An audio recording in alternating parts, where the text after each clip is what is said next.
In 1984, after 1 year of structural reforms, a cultural revolution is underway. Africans are far from indifferent to Sankara. He goes further and questions an African society in which men have always dominated women. Ce qui veut dire que nous devons donner à chaque femme un emploi. Nous devons donner à chaque femme le moyen de gagner honnêtement et dignement sa vie. He creates a real shock by being one of the first heads of state in the world to promote women's rights.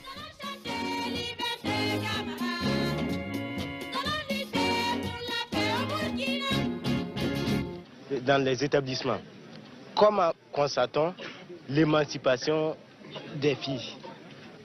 Il faudrait qu'ici aussi nous commencions à nous débarrasser de cet art féodal. Ce sont des arts féodales, de l'éducation féodale, qui nous a dit que le garçon est toujours au-dessus de la fille.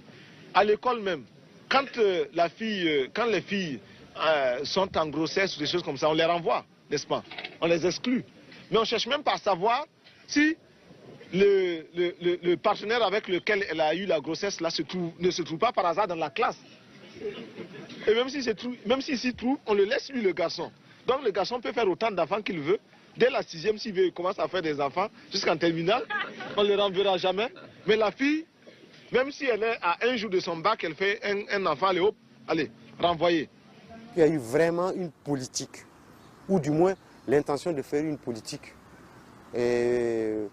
pour ramener la femme à un être humain dans la société traditionnelle au Burkina Faso, où certaines traditions sont encore très fortes, comme le mariage forcé, l'excision, et le fait que dans le couple, ce soit l'homme qui soit le commandant dans la famille.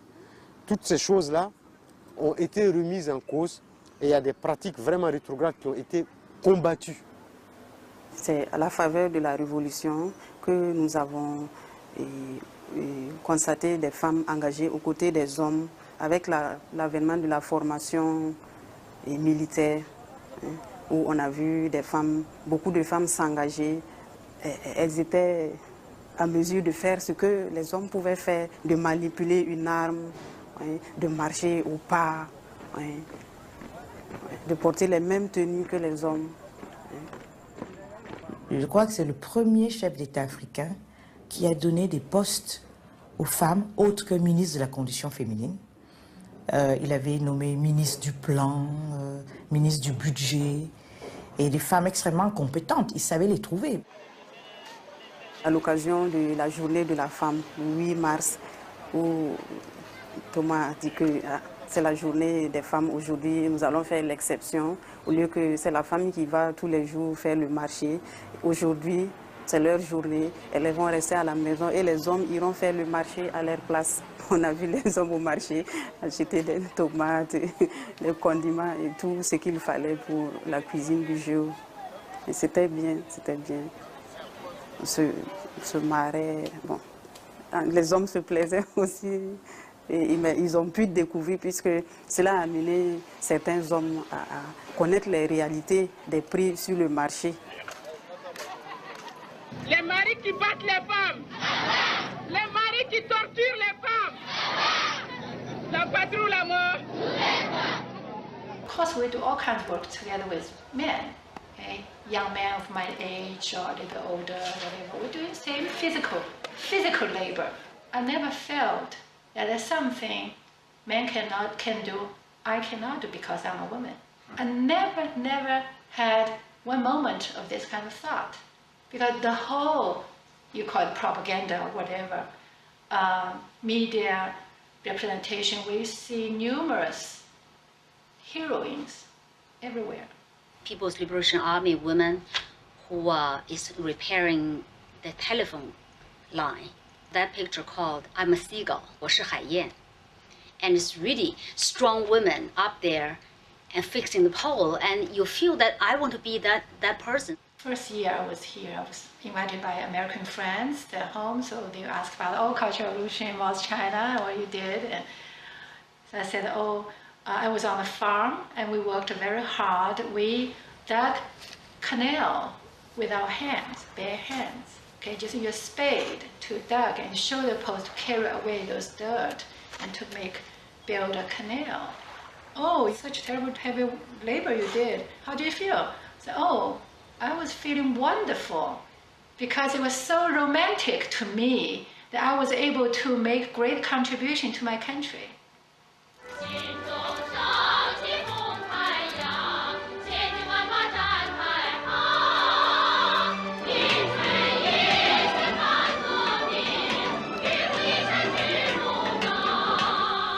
When the water running through the canal, we had tears in our eyes.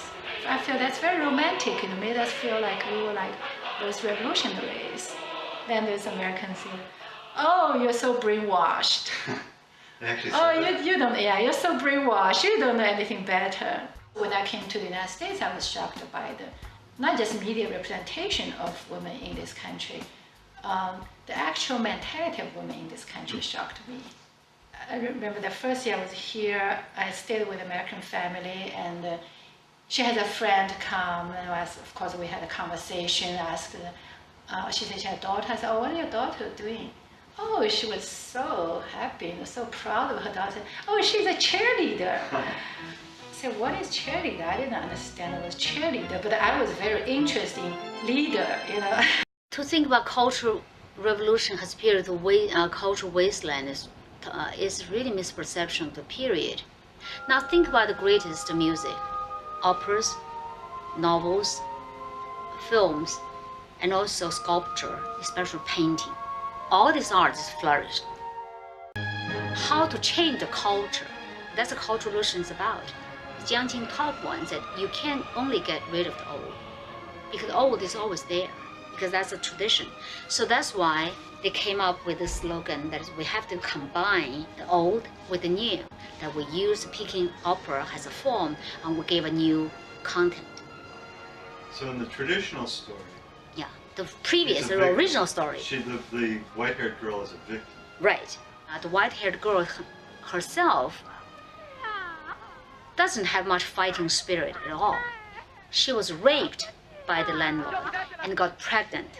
She cried most of the time. She didn't know how to do everything. And then Jiang Qing picked it up as this raw material for model theater for this ballet.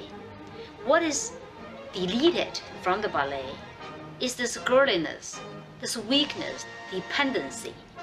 In the film version, it's very interesting. The ending was that when Da Chun, the fiancé, find the girl, and then say, "Oh, I find you," and then they get married and live happily ever after. And in the model theater, they're not getting married at all. And there's an ambiguity whether they're still fiancé or something, or revolutionary comrades in revolution. We don't know. But then in the end, this white-haired girl got this red scarf on her head, very beautiful visually, and then pick up a gun. She joined the Eighth Army fighting for Chinese Revolution.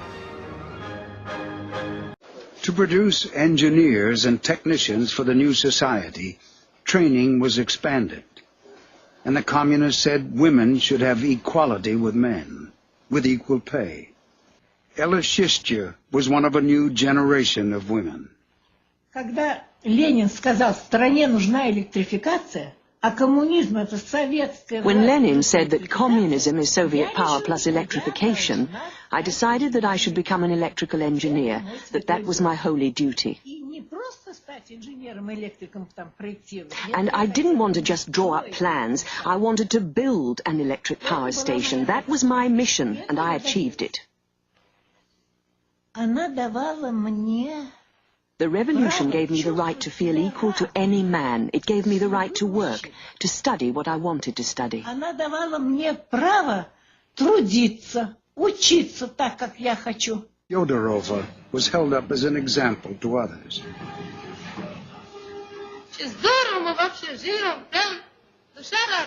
We live so well. Our hearts are so joyful. In no other country are there such happy young people as us. We're the happiest young people.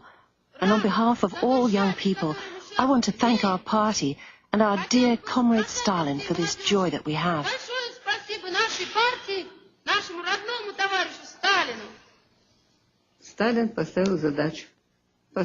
Stalin set a task. Build this or build that. And thanks to the fact that people trusted him and this enthusiasm of young people, it was possible. Remember, this was a country where people were illiterate, lived in virtual darkness, wore birch bark shoes. Even now, I think it's like something out of a fairy tale. How was it possible, at one of the most difficult times, to raise these great construction sites? It was only possible through the unity of the people and the love of the people for their idol. Because for us, Stalin was an idol.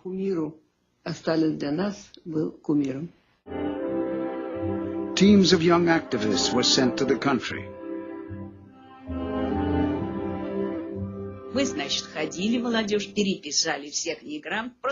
We went from house to house in search of illiterate people.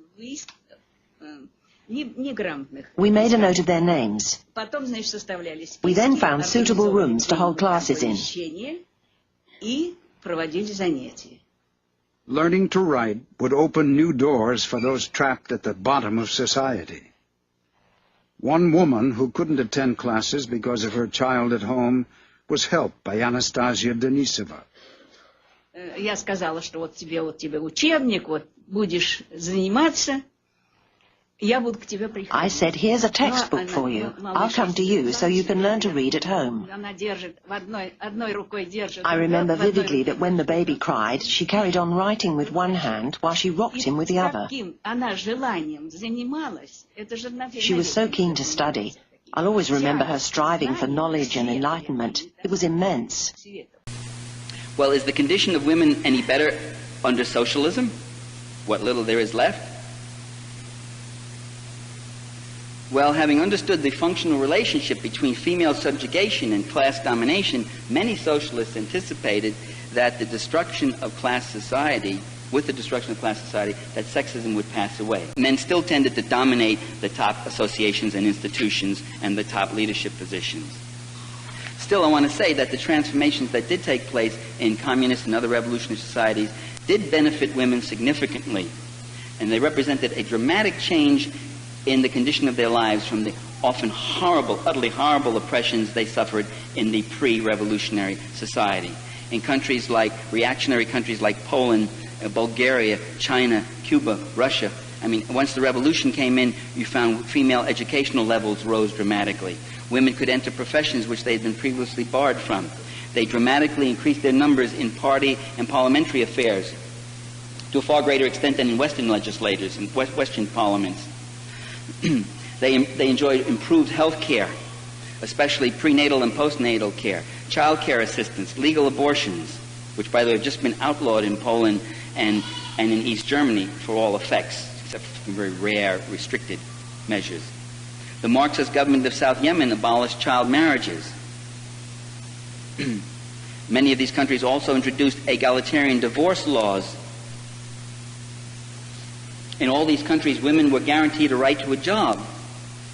In communist countries, 90% of all women worked, and prostitution was greatly reduced. Cuba, before the revolution, prostitution was a major industry. And by the way, prostitution is coming back. I mean, more and more of it, including child prostitution, as conditions throughout the third world get worse, and in the United States get worse, prostitution increases. In Cuba, one of the interesting things you had, and you had it also in the GDR and a few other countries, you had what we call the family codes. They weren't criminal law, but they were enforced as civil law, which said that all adults in the family had equal obligation for life maintenance tasks. And I remember going back to Cuba the second time in '81, I saw a housing project. I mean, you're talking about Cuban men, you know, and they couldn't see each other, but they were like two balconies, one there and one over there, and there were these guys mopping. They were mopping the floor. The other guy was shaking stuff out, hanging, and they were doing housework. I mean, if they knew I was watching, they might have dived back in, who knows, but they were doing that, and that's something I wouldn't have seen in '74. They were called the housework laws, and there was a big campaign to say it is not unmasculine to do this work, and your obligation is not only to help out with your wife. When you help out, that presumes that it's her primary responsibility. Your obligation is equal to be doing this. So there were these kinds of advances with all the other contradictions and all the other sexist things that still remained in these societies.